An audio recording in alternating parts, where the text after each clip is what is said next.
Good evening. Welcome to Boro Fan TV and the Monday Night Show with me, James Hutchinson.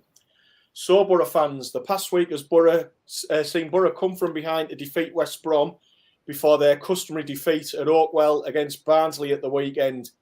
Typical Boro, or do you think we can still make the top six this season? Let us know, Boro fans, on tonight's show. This week obviously sees a big game at the Riverside tomorrow night in terms of FA Cup action when Tottenham Spurs are the visitors in the fifth round of the Cup. And then, arguably, for some, a bigger game at the weekend is when Luton come to the Riverside to take Boro on in a game which will have huge implications in the push for a promotion place and a playoff place at the end of the season. Joining me to debate all this tonight is Damon Laroche. Welcome, Damon. Cheers, James. Thank you for having me on. No problem, pal. No problem. So, Boro fans, you know the drill. Get involved with us as always. It's your show, so share your comments with us and we'll highlight what we can on the show tonight, myself and Damon. So, first of all, we'll go back to the good part of the week first, Damon, and last Tuesday's encounter with West Brom.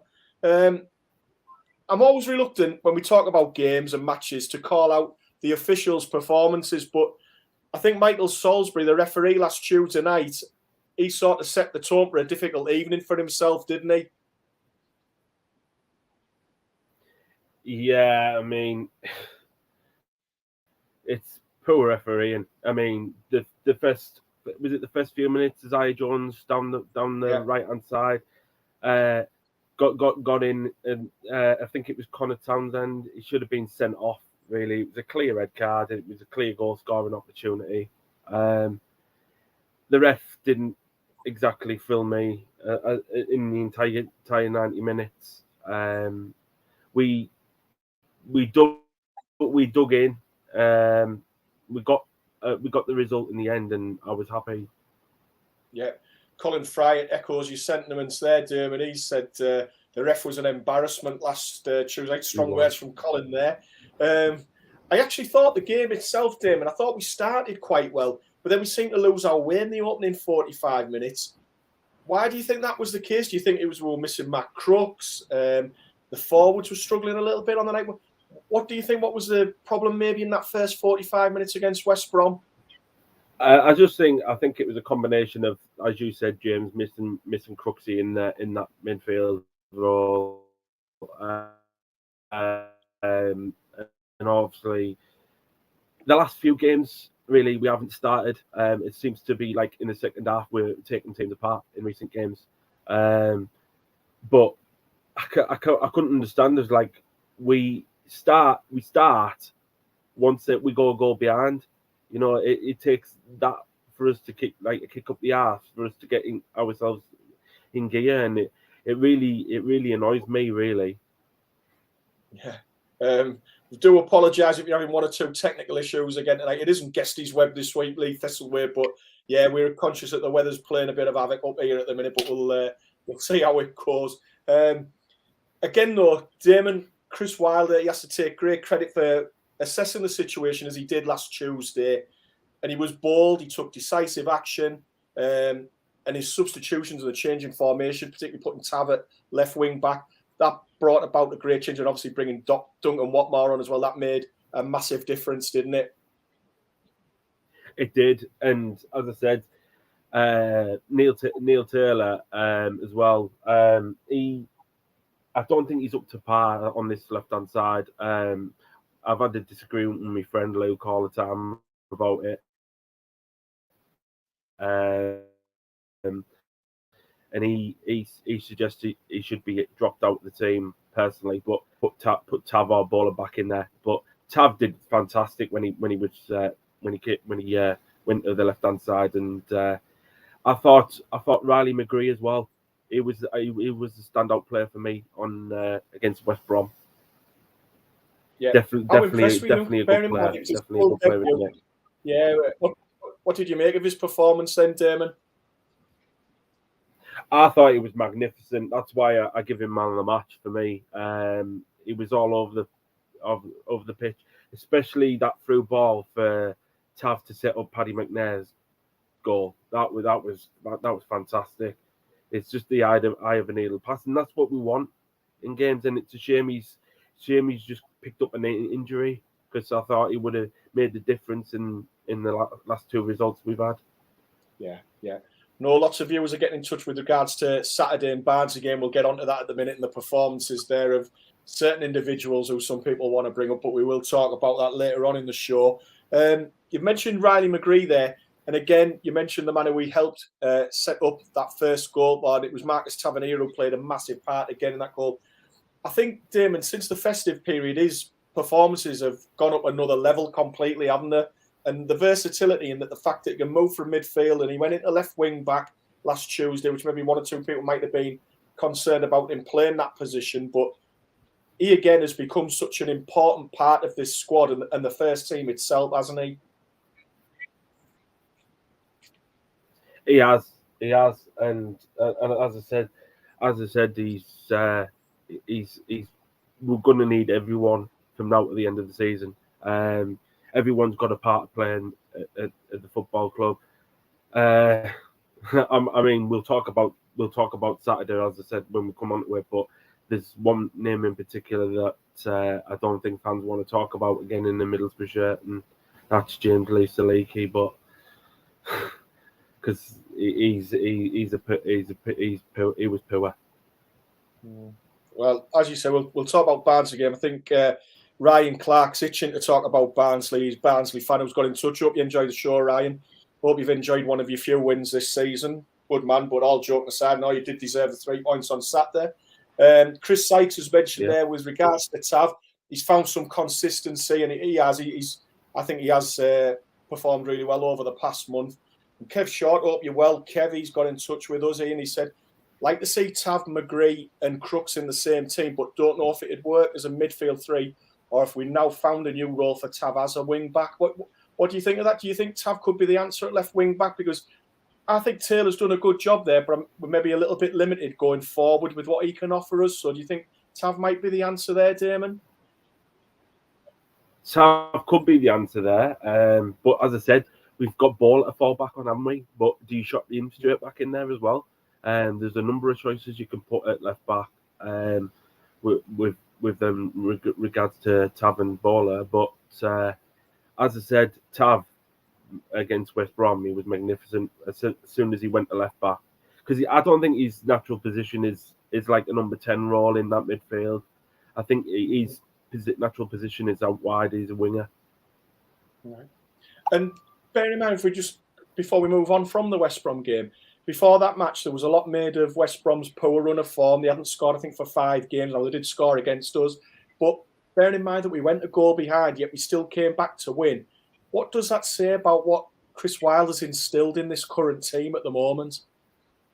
Well, it says we never give up, and we dig down deep, and we've got heart and we've got passion, and the fans make the team play. Let's be honest. The 12th man, so to speak, and the fans were magnificent again at West Brom, and they were just like you say, unbelievable. And I said it's Chris Wilder making the changes as well when we do go behind. We get the best out of the squad, and I think Chris Wilder's doing that, and he's doing a great job. Yeah. And I mean, the fixtures last week in midweek, when you looked at it, was quite unreal. That it just shows how difficult it's going to be just to get a playoff place this season. You've had the likes of, I think last midweek alone, there was Coventry, Sheffield United, QPR, and Huddersfield all got last-minute winners in the midweek game. So it's going to be a real battle to get a top 6 place this season, isn't it, Damon? It is, and there's one team you didn't mention in that team there, James, is Luton. Because Luton are on a bit of a roll as well. I think we tipped them in. I think my dad tipped them in his predictions for Luton to do well. But I didn't have Huddersfield anywhere near where they are. It's just anyone's league. This league, it's far better than the Premier League for me. It's more exciting. There's more passionate fans in this league than I can remember. You know. What I see in the Premier League is totally boring compared to the Championship. Yeah. I think that's a fair point you make about Huddersfield. I've got to be honest and hold my hand up. I've been waiting for them to drop out and hit a bit of a bad run of form, but we've gone 17 games undefeated. They deserve a lot of credit for that, and they're showing no signs of dropping out at the moment. So it's going to be a tough call to make the top 6, but all our viewers, I think, are just itching to talk about what happened on Saturday at Barnsley. I've had Patrick Wheatley getting in touch here, and he's echoing what a lot of people have said, that he was so angry with Lumley, needs dropping before it's too late. Dijksteel needs to be dropped as well. He's not holding back here, is Patrick. We missed McGree on Saturday. I think we'd have won if he'd have played. But Lumley needs to go, and Dijksteel before it's too late. Colin Fry's saying Luke Daniels' kicking is atrocious. So in terms of replacement, I don't think Colin's got much faith in Luke Daniels either. The manager, he threw a bit of a curveball before the game kicked off when he decided to name James Lee-Saliki in the lineup, and I don't think it worked as he hoped it would, did it? No. I mean, I have to. I don't normally agree with most of the majority of our fans because they boo the players, but I think James Lee-Saliki, they warrant him not wearing the middle of the shirt again because it was absolutely terrible. But would you go that far, Dave? Chris Wilder. Sorry, Dave. Would you go that far? No. Chris Wilder's come out today in his press conference and said that he feels quite sorry for Lee-Saliki, with obviously, and I think it's a fair comment as well, that there was a number of players that underperformed on Saturday, and it's maybe more noticeable because he's just come into the team having not played since well before Christmas. But there was a number of players that underperformed at the weekend, wasn't it? It wasn't just Lee-Saliki. Well, that's it. And then I said, Maddo, I was just about to say, Maddo on the radio, Neil Maddison, he said, it's what the manager sees on the training ground, what we don't see. And it's a different story. If the manager sees something on the training ground that we don't see, he's going to pick these players, and obviously he's seen something in Saliki, and we're paying his wages till the end of the season, so we have to get the most out of it. Yeah. David Olsen, thanks for watching again, David. He said Saliki was supposed to be playing the defensive midfield position, but was really let down by the defence. And Gareth Jones, following on from that, just said the back five were horrible, didn't help our midfield out at all. And yeah, I go along with all of that. And I think irrespective of who you're playing against, Damon, you can't give any team a 3-goal head start, can you? And as on a number of occasions this season, and the fans have been getting in touch, Joe Lumley's performance was put under the microscope. What's your take on the goalkeeper situation at the Boro at the moment? For me, I think we missed a beat in signing a goalkeeper in January. For me, I think we should have signed a goalkeeper definitely, because Joe Lumley's cost us a number of points, I think. I mean, I'm not going to... we've made some decent saves. I'm not going to diss him altogether because he's made some decent saves and some vital saves at that. But it's the silly thing. It's the silly mistakes, James, that you make in games. Like the West Brom game, coming out with the goal when you did, when the keeper out, well, when the player rounded him and he kicked it out, and he was lucky to get away with that. And then for the Dijksteel one on Saturday against Barnsley, that was poor as well. I mean, Dijksteel, it was Dijksteel's fault as well. But Joe Lumley, to be nutmegged for the third goal. I mean, come on, it's ridiculous. David Olsen's also got in touch, and one or two other Boro fans have as well, and have mentioned about Sol Bryn. Would you give him an opportunity, or do you worry that if you put him in the firing line and say things didn't work out, that it could damage his confidence in his long-term future? What do you think about that one, Damon? I'd definitely give him a couple of games just to see if he does a better job than Lumley. I mean, what can 2 games are? I mean, yes. I mean, we need points and we need to be up the table as much, but I'd rather have a solid goalkeeper behind than what we've got now, because what we've got now, even with Joe Lumley and Luke Daniels, they're not good enough to wear a Middlesbrough goalkeeping top. I'm sorry, they're not. Right. Well, Guesty's got in touch with us. Hope you're well, Guesty pal. He's just said the back five was shocking. Right. Lumley, for me, was not at fault for any of the goals on Saturday. Gareth Jones again said Sol Bryn should have been left out on loan. So again, that then leaves It's you amazing, with. isn't it, Jim?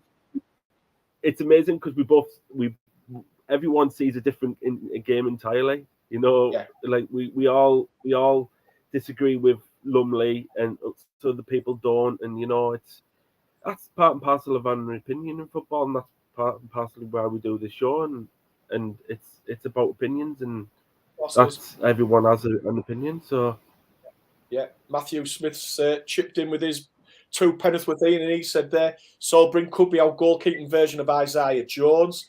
And David Sayer again said he was at the game on Saturday, and he said it wasn't just Lumley to blame, Dyke Steele as well. And as you say, I don't think nothing's achieved by blaming people for what's happening. It's happened now. It's past. We can't do anything about it. But there's obviously a bit of an issue, and some people are saying maybe our defence are performing so poorly in recent games because we have conceded a number of bad goals in recent games, and some people are putting that down to maybe the defence feeling a little bit insecure with Lumley behind them. Do you think there's any sort of credence in that, Damon, or do you think that's just a bit far fetched?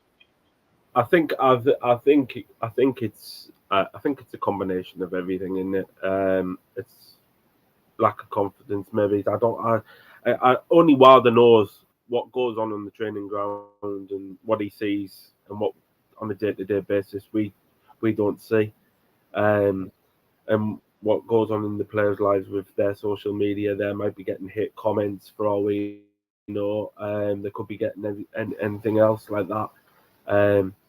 But you've got to put it in. You've got to put it in the back of my mind. As soon as you step on that green on that turf, you know you've got to put it behind you, and you're in the zone, aren't you? So, I think it's no excuse. I think you just got to get on with it, really. If you're you get paid a lot of money to kick a football around, so. And Luke Boy's got in touch. Up, you're well, Luke. And he's just said it's not the defence. Don't just focus on the defence. So the amount of chances we're making at the minute, but we can't finish them. And that was certainly the case on the second half on Saturday, Damon, where yes, we ended up getting 2 goals, but we also created another load of chances which our forwards couldn't put away, similar to the Bristol City game the week before. What's your take on things at the top end of the pitch with the Boro at the moment? I don't know if it's lack of creativity, because if we had I think if we had a decent goal scorer in the team, I think we'd have no problem. I think that's what's the problem. There's no one. It's coming from the likes of Crooks. Crooks would say Summit is our top scorer, a midfielder, when it should be the likes of Spurs, Watmore, Balogun should be in there getting goal. Balogun for me is been poor the last couple of games. He's had chances, but I think he's been poor, and I think he's starved of creativity. That I think in our side, I think we're relying too much on Jones as well, James as well. Yeah, and he's not going to put in worldies every week, is he? And he's a young lad learning the game himself, and it's a big ask to expect him to be the focal point of everything we create. And I think that's a fair point you make there, Damon. And David Bentley's also made some good points up. You're well, David. He's mentioned there that some of the blame has to be with some of the more experienced players, such as McNair at the weekend. And why wasn't he and Fry pushing the defence 20 yards further up the pitch? Lumley, again, not breeding confidence within the defence due to his decision-making and his positioning for the goals. And at both ends of the pitch, we need to be sharper and more aggressive. And can't really disagree with much of that based on Saturday's performance, because it just seemed as though, and I thought it was rather telling that before the game, Chris Wilder mentioned, if we don't win this game, it's going to be from what comes from within our own changing room. We've got to be right within our own changing room. Yet, again, as we've mentioned in recent programmes, in games in the past few weeks, it seems as though we've been very slow at the start to get going, and we were 2 goals down after 15 minutes at the weekend, and that shouldn't be the case, and that needs addressing, doesn't it, Damon? It certainly does. I mean, that first half, honestly, I was pissed off after 10 minutes. To be honest, it was. I don't know. It's just the last couple of games we've slowed to pick up the pace. Really, Same with the Bristol City game as well. That was the exact same thing. Slow start, absolutely slow start, and you gifting them goals, and then I think it's eight goals we've conceded so far. On the back of that long period where we didn't concede goals. But for me, God, I mean, it's just one of those things, isn't it? You have to put it. The players have to put it out the back of the mind, and we've got a serious game tomorrow night. Yeah, got to move on. Guesty said with regards to the forward situation, keep Balogun and Connolly. I think they'll click as a partnership. Luke Boy said Balogun yes, Connolly no, and as you said earlier on, it's the beauty of it all. We just like you could speak to any amount of Boro fans, and they'll all have different choices for who they'd like to play up front. Some will go Sporrer, some might want to go Watmore. And Watmore started at the weekend and didn't have a great deal of influence on the game as opposed to maybe comes off the bench. Jonathan Linus has got in touch. Hope you're well, Jonathan. He said, if we start like we did against Barnsley tomorrow, it'll be game over straight away. Yeah, we'll get on to the Tottenham match in a moment. Chris Sykes, worst first half this season. No one came out that dressing room. It's a fair point, Chris. And Luke's mentioned then a forward that doesn't always get a mention on the show, and with Boro fans in conversations about the forwards. But Josh Coburn, do you see anything in maybe him starting any games, or do you think with the situation with, say, Balogun and Connolly being on loan from Premier League clubs, there might be something where we have to play them ahead of the likes of Josh Coburn, just from a financial point of view? I thought, like say on Saturday, I thought he would have got a game Saturday. If I'm brutally honest, Josh Coburn, I thought he couldn't bringing him on for the last 20, 30 minutes or so. For me, I think he just offers a bit, like say, he offers what Crooks offers as Josh Coburn because of his height. I think if you've got that height man in your side, I think it can cause a lot of teams a lot of problems. But with regards to Luke's comment there about not Connolly over Balogun, I think you can debate both really. Connolly, for me, he does what Duncan Watmore does, but I think Watmore just does a little bit better, chasing the ball for days, closing down. I think Connolly, the last couple of games, especially the Derby one, the West Brom one, I think he he's had a good game, to be honest. I think it's just poor results dictate whether the team should be dropped, players should be dropped, should they be in, should they be out. I mean, we all see a different game, as we said, James. Yeah. Lee Fisher, up you well. Lee's mentioned there that he doesn't think we'll see James Lee Saliki in a Boro shirt again. And he would maybe look at bringing Sol Bamba in place of Dijksteel, who's maybe struggled for the last 5-6 games. Joe Lumley, the worst type of goals that we've conceded have mainly been when he's been flat-footed, and the fact that he doesn't dive makes it look even worse. Kev Short got in touch again. They said about Sporrer, he's the best striker in his opinion at the club, and I would start with him and Balogun. As we said, it's all about opinions, Damon, but one thing that we can't dispute is, I think from our last 4 away games now, Boro have only got 1 point. How much does their recent away form concern you, bearing in mind we've got 7 away games left this season? If we're going to make the top 6, we've got to put an end to that run, haven't we? It does concern me, James, and it's big boys that we play. We play the likes of Sheffield United. We've got to play a few more than that. A few big games up near us as well. I'm very concerned about our away form. But only Wilder can put it right, and I trust Wilder and whatever he's doing. So, I mean, put it this way, I mean, if Warnock was still in charge, we wouldn't be nowhere near where we are now. True, yeah, true. And I think there's a lot of merit in what David Bentley has got back in touch with us again, and what he says. He says leadership needs to be shown, not just the big games, but all games. And this is Dale Fry's chance to show he can lead the line. Give Lumley a bollock, if he needs it, because he failed miserably on Saturday. But do you think that's in Dale's nature? I don't know if I see Dale Fry being that type of centre-half that's going to shout and ball and have a go at people. I don't see that in Dale Fry's makeup, or am I wrong? I don't see it either, James, if I'm brutally honest. I can see it coming from the likes of Johnny Howson, because he's the captain. I can see it coming from possibly Paddy McNair, but not Dale Fry. I think the only closest I've seen give someone a rollicking is probably Grant Ledbetter when he was captain at the club. That's I don't think we have many players like that in our team at the moment, do we? That'll shout and get amongst them. Maybe I don't even really know if Sol Bamba's that type of player. It just seems though we're very quiet. We're a team that'll do the job, get on with things, but we don't seem to be a team that has a lot of shouters and ballers and people that'll order about and do stuff like that.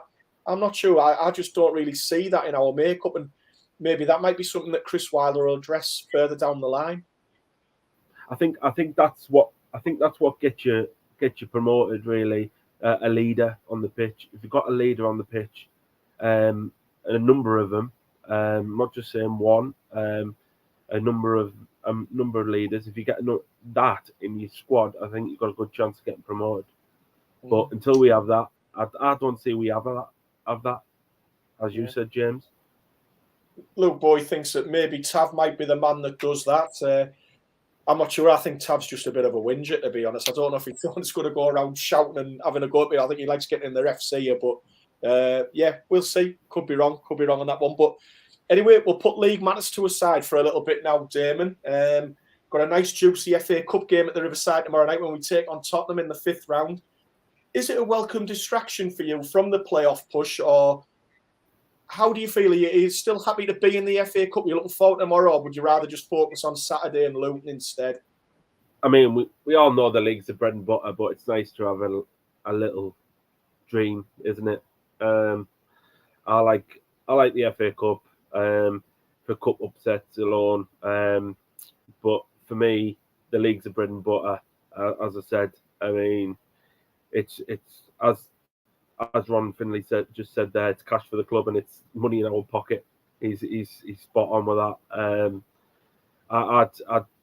I'd definitely I like the FA Cup, but as I said, it's what other people like. We're going to have a big turnout, aren't we? I think it's sold out, isn't it, for tomorrow? Sold out tomorrow night, pal. Yeah. Yeah. So I mean, and it's on the BBC as well. So we've got coverage there. So I'm looking forward to it, definitely. Yeah. And I don't think there's any doubt that Tottenham will be taking it seriously. I know Antonio Conte said today that there's not going to be any changes to their squad from the one that was in action at Leeds at the weekend. And they haven't won a trophy, some people might not know, but for 14 years. So for a club the size of Tottenham, that's a massive thing. And they'll be really targeting the FA Cup this season because it's the only trophy they can win. Exactly. And then he even said himself, Wilder, in today's press conference, that Son, Kane, who you got to watch out for. And he went Son, Kane, Mara, the old squad, really. I said, what can you do? It's just like we've just got to go out there and have the right mentality, James. Yeah. Well, David Olsen's hoping that tomorrow might provide a little bit of a spark and kickstart our season again. Guess he thinks our name's on the cup if we can beat Spurs tomorrow night and get a home draw in the quarter-final. What sort of lineup do you think Chris Wilder will put out, though, tomorrow, Damon? Do you think he'll make many changes from Saturday, or do you think he might have one eye on that Luton game at the Riverside on Saturday? I think, that's a tough question. I think you can see Crooksy and McGree possibly in, depending on if McGree's all right with his thigh problem. Mm-hmm. I thought you might see them both in, or at least play a part in some part of the game. Left wing back's the problem for me. And do you put the Tav there? I think you do for the Tottenham game because you need pace, and I don't think Taylor would offer that. I'd also, if he's back, I'd probably give Bowler a chance as well.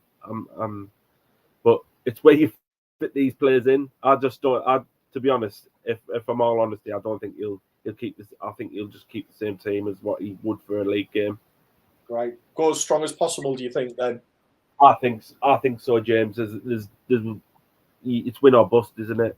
It's a free hit like the Man United game was. Yeah.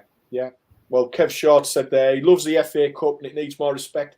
The winners should get a Champions League spot. And I think there's a lot of people that would agree with that, but maybe not the top 6 in the Premier League. And the final used to be the biggest game of the year, and it was magic then. I totally agree about that. So, Damon, what do you reckon the score's going to be tomorrow night at the Riverside when Boro take on Tottenham in the 5th round of the Cup? Well, we don't score more than 2, so I'm going to go 2-1 Boro. 2-1 Boro. Oh, I tell you what, you get good odds for that, pal. Yeah, and a place in the quarter-final of the Cup as well. Would it worry you in any sort of way that would then mean another league game being called? Because I think if we get through tomorrow, the Cardiff game will be postponed then for the quarter-finals. Does any of that worry you, or do you think, you know what, if we get FA Cup quarter-final, go on further and further, it's not like we've ever won the FA Cup before. You're just happy to take your chances in this competition and see where it leads to. Exactly, James. Take our chances. League game, obviously, yes, is the bread and butter, as we said before. But other teams will be panicking looking at our games in hand that we have to play. When we have to play the likes of Sheffield, Luton, Cardiff, Huddersfield again. We've got loads of games. We'll have loads of games in hand, and they'll have played games already, James. So I just think that'll give them. We'll have the advantage, really. Yeah, there's a lot of people feeling confident still about tomorrow night. There's Guesty, David Olsen, they've all gone Boro wins. Michael Tong's gone for another Boro win on penalties. I don't think we have to take penalties. Harry H has gone for a last-minute Matt Crooks winner. So, yeah, let's see what happens tomorrow night. I don't think there's any doubt what Ron Finley said, though. The Riverside will be bouncing tomorrow, and there'll be lots of fans there getting right behind the boys in red and white. That'll be fantastic to see. But then the week concludes with what could be a pivotal clash in Boro's chase for a playoff place as they seek an 8th successive home league win when Luton Town come to the Riverside. And Nathan Jones has done an amazing job at Luton this season, hasn't he? I mean, they've gone under the radar a little bit, but they're now currently sitting in 6th spot. And he's done a great job there since he's returned to the club from Stoke, hasn't he? Absolutely. I think he should get manager of the month because he's been magnificent, James. He's a good young manager, and he knows how to get the best out of his players, a bit like Wilder does. And I think Luton, for nothing, they're just like having a free hit at the league because they've been playing fantastic and they've got some decent players as well. Yeah. I mean, I think it's only a little over 10 years that they were a non-league club that fallen out the Football League, and they've come up through the divisions. And last year was the first year back in the Championship for a number of years, and they finished top half table last season, and they've just kicked on again this year. And if you remember rightly, I think it was Neil Warnock's penultimate game in charge of the Borough when we played at Kenilworth Road. We were 1-0 up at half-time, but they absolutely overwhelmed us in the second half. And I think it just goes to show that at the weekend we're going to have to match their work rate before we try and do anything else. We're going to have to really start strongly at the weekend, aren't we, Damon? Exactly. You've got to be on it from minute one, as soon as that whistle blows, till the final whistle. Honestly, if you're not on it against these teams in and around us, you're going to get punished.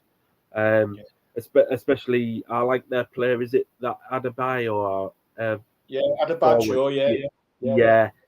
Magnificent. I think he'd be great at Middlesbrough, up the top, in striker definitely. I think he'd offer some what we've missed for years, and that's a pure goal scorer. Yeah, there's a lot of Borough fans saying here that the Luton game's a must-win game. They're not an easy team, but we have to win if we want to finish in the top 6. Paddy Wheatley's mentioned there another signing that Luton made last week on a short-term deal was Robert Snodgrass, but he's opened it, beat them 1-0 with a Sporo goal. Not sure what you're alluding to here, Tony, but he's just mentioned there, does anybody need a blue bucket and an interpreter? Can't help but think what you're on about there, Tony. Might be something to do in West Yorkshire, maybe, yeah? But Saturday's game with Luton, do you think the fact that we're struggling so much on our travels at the minute, that's putting more pressure on us to win our home games just to keep in touch with the top 6? I think it is, James. Yeah, I think, and I think there's more pressure at home than there is away. I mean, we've got great support. We had great support. I think we've got the best fans in the league, to be honest, because the amount of fans we took to Barnsley, including yourself, 4,500. Great support. Yeah. Great support. And as I said, at home we feel more pressured to put in a performance. Well, the players do anyway, because as soon as we go behind, it's flat, it's dead. The crowd's dead at home. Like even I knew for the West Brom game when we went to go behind, it was completely flat. And as soon as we got we were on the front foot in the second half, it was a different ball game altogether, James. It really was. Yeah. Dorian Tour, Forest fan, hope you're well, pal. He said there, Spence hasn't been great for Forest, so he can stay for a bit longer. I think you always still, Doric, was this young man that was mentioned, Sammy Amiobi, who we purchased in the summer. He's still not featured for the Boro, so no, I think he can keep doing the business for you boys, and then we'll reap the financial rewards in the summer, hopefully. But Exactly. Hope you're well, mate. Luton Saturday, as we said, big game. Damon, what's your predictions for that one? Going to be tough, so I'm going to go with a 2-2 draw. 2-2 draw against Luton. Do you think that might be? Do you think, in a way, our performance on Saturday will be dictated to a lot by what happens tomorrow night in the Tottenham game?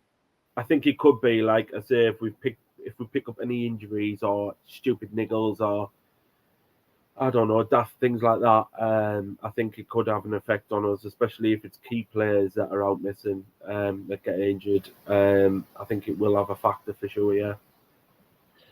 If you had to choose between winning one or the other, Tottenham or Luton, which one would you choose? Luton. Luton, yeah. It's more important, James. It's as simple Right. as that. Leagues have been, but I mean, I'd as good as the FA Cup is, and which I like, and same with the Carabao Cup, I like that. It's not the league. The leagues have been butter, and it's 100. It's like asking someone 190 million and a place in the Premier League or the FA Cup. You know, everyone's going to choose 190 million on this, so it's. It seems like all the Boro fans who are getting in touch with us are all saying the Luton game. I mean, I'll be honest, my big ambition is to see Boro win the FA Cup, and I know it's like a pipe dream, and it's. I mean, if you win tomorrow night, you're only going to get in the quarter final, but yeah, everyone seems to be saying they'd much rather get the 3 points on Saturday to keep us in touch with the top six. Apart from Guest You wants to win both, and Michael Tong as well. Yeah, so hey, hopefully, lads, hope that does happen. But yeah, just in a hypothetical question there, I think most people, it looks as though, would choose rather a win on Saturday against Luton as opposed to Tottenham. But Damon, Boro fans, that's all we've got time for on this week's show. Damon, got to thank you again for appearing tonight. It's been great to have you on board, buddy. And Boro fans, hope you've enjoyed the show. Great to have all your contributions and your watching as always. If you haven't done so already, please like and subscribe to Boro Fan TV, and also check out our content on our Twitter page. We'll be back next Monday night to look back on those games with Tottenham and Luton, as well as previewing the first 2 of 3 consecutive away games that Boro have. Sheffield United and Millwall up first, so we'll be looking at them in next Monday's show. But until then, from myself, Damon, and everyone at Boro Fan TV, have a good week, take care, and up the Boro. Up the Boro.